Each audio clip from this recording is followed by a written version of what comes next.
Hi, I'm here today on the last day of the MVP Summit with Matthew Gertz, who's the development manager for the, now we call it the .NET compiler platform, correct? Is that your title? Did I get it close? So I actually have a new title, which is weird, Principal Group Software Engineering Manager or something like that. Microsoft giving somebody a new title. How did that happen? Yeah, that only happens every 6 months or so, yeah. So I want to talk about open source today, and since you're right in the middle of that going on with Roslyn, I wanted to talk about that in kind of a bigger picture of how Microsoft, you know, what your perspective of Microsoft's thoughts on it. And I guess I want to kick it off by saying that my perspective on open source is that there's three big prongs. So there's having the source code available, which Microsoft's been doing in bits and pieces for a long time. Sometimes for the good, sometimes maybe not. There's maybe not. And then there's the fact that the process is transparent, which is tremendously exciting to me. And then there's the fact that people can actually contribute. So I thought I would turn it over to you, and we'll have a conversation about how those three prongs make sense with Microsoft. Yeah, so I'm going to jump to the second one first, which is the transparency. I think for me that was the really important thing. We live in a world now where there's lots of software challenges out there, and if you don't understand what's going on inside the code, you may be reluctant to take bets on that software. And furthermore, it also holds us accountable. Right? We don't want to write big piles of goo or spaghetti or anything like that. We want to write really good, clean code that you can trust to use in everyday usage. And so, you know, when I first started writing the white paper last year on why we should move to open source, a good portion of that white paper actually focused on making us better. Right? Transparency makes us better.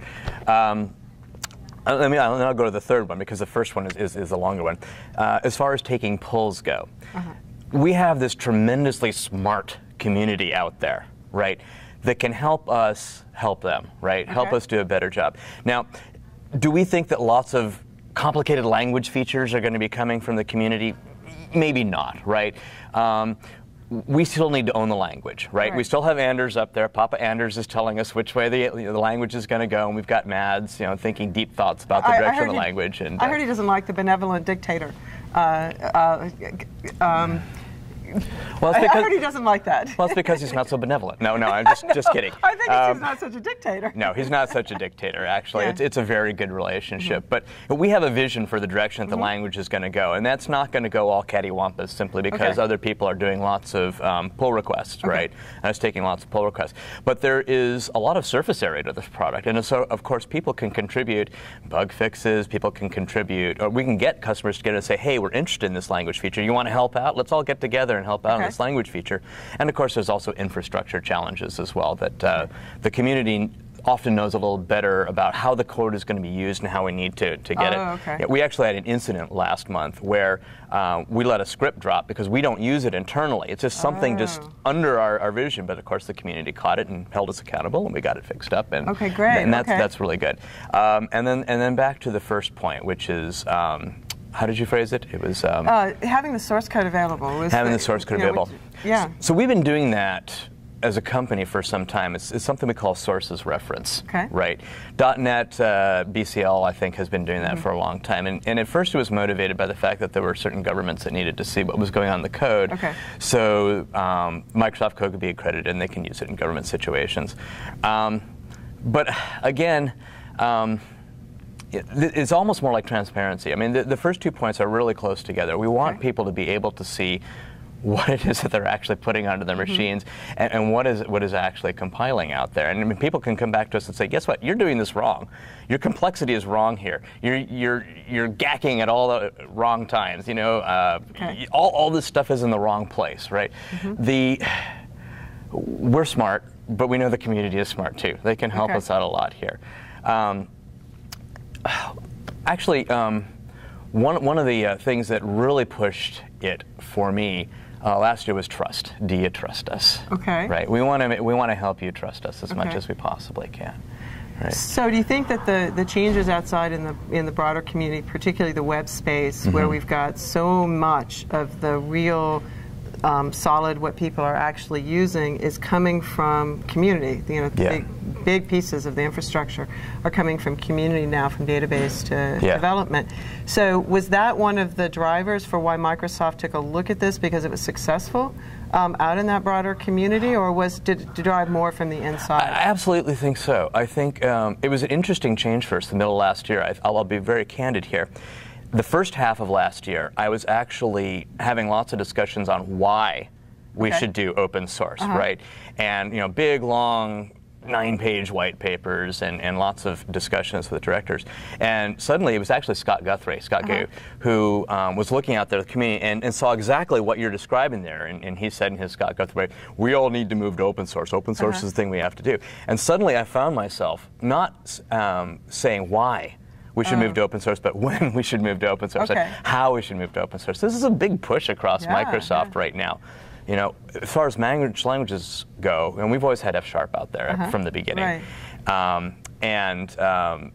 so we had sort of an example that we could follow. Those guys were kind of leading for us, as F# always does for us. They come up with the really interesting ideas, and then we kind of steal them for C# and VB. And of course they're stealing from a few other languages as well. They do, and actually F# steals from C#, so it's this nice. And they steal from Erlang and Haskell and a lot of other things, which is great. But I love all my children equally, by the way, just so you know. It's.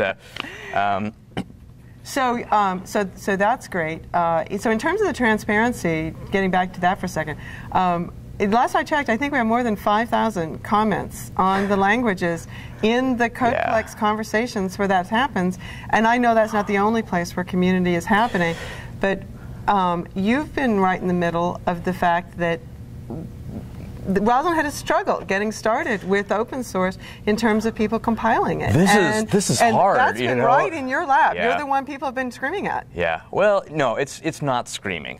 For the most part, there have been a couple of people who've been leaning on the caps lock, but for the most part, the community has actually been very helpful and very constructive. We were very upfront with the fact is this is really new for us, and it's easy for us to go back to our comfort place, which is, oh my goodness, we have this deadline, and this deadline is 4 weeks from now, so we need to go dark, and we need to finish this thing. Right. And that is not just a Microsoft tradition, that is a tradition across software development, but of course, you can't go dark anymore, right? Right, because we're out there, we're watching. You're out there, you've got to keep your heads up, and when we're quiet for too long, it makes people nervous. What's going on? Why aren't you listening to my bugs?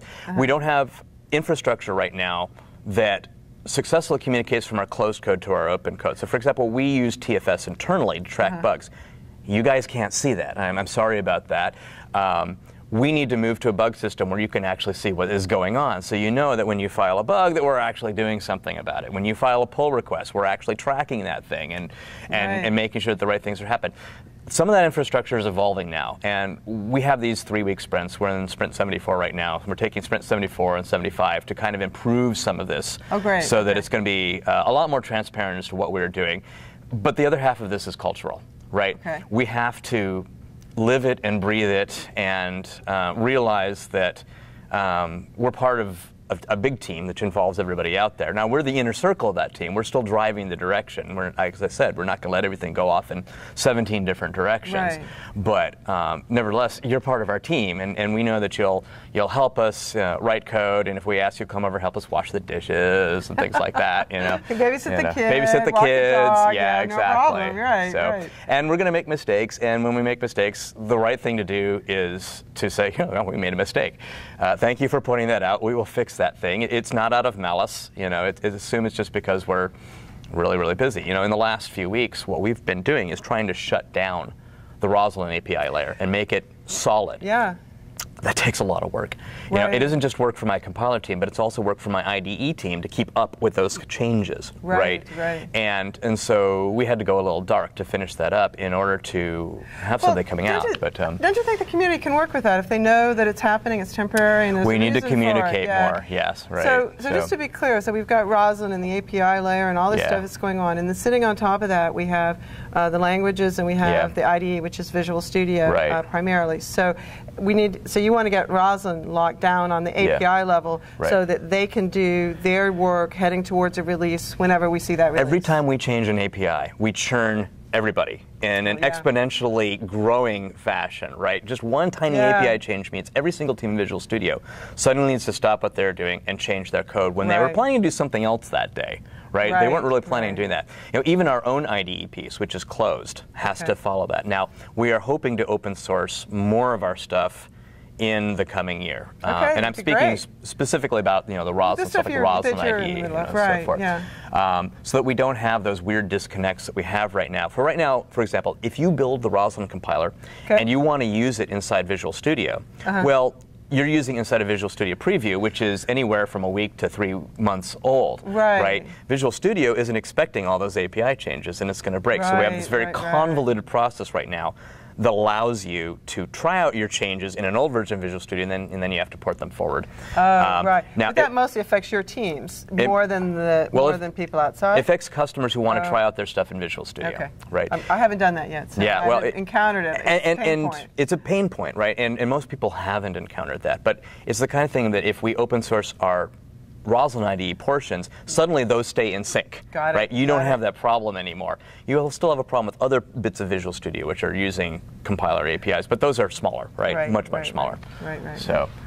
So we're trying to make it easier for everybody else. It's going to take months, right, to finish it off. But well, it's just a fantastic change. I'm really excited about it. I can tell you when I first started hearing Microsoft heading in this direction, it was a combination of fear and doubt, and as it's come along, it's been fantastic. I love that Roslyn is one of the teams leading the way, of course, along with ASP.NET. But you guys are sort of more towards the conservative part of the company, and so seeing the changes that you're making, I think, is a great way. Leading us into a bright new future. It's the core of everything. And 2 years ago, if you told me this was going to happen, I would have told you that you were mad, right? Absolutely mad. This is the crown jewels. We're giving away the crown jewels, but guess what? We still have jobs. We're still changing the language and making the language even better. It's fun to engage with communities this way and not be all secret all the time. To actually be able to talk to people and tell them what we're doing. And, oh, you like this API? You want to try out this language feature? I mean, you and I have, and others have conversations about string interpolation, for example, recently. One or two. Great example of a conversation about, if we just shipped that thing out, it would have been wrong. It would have been wrong. Would have been right? Wrong. Would have been wrong. And now we've caught that, and we've made it right ahead of time. We don't have to. Once we ship something, it lives forever. It's there forever. So it's great to have the opportunity to get things right before we ship them out. Well, let me close with just, you correct me if I'm wrong, if people are interested in finding out more, being more part of this transparency, that the 3 big places are, we still have user voice. User voice is still there. Well, I'm going to say we still have Connect, but I'm not going to count it.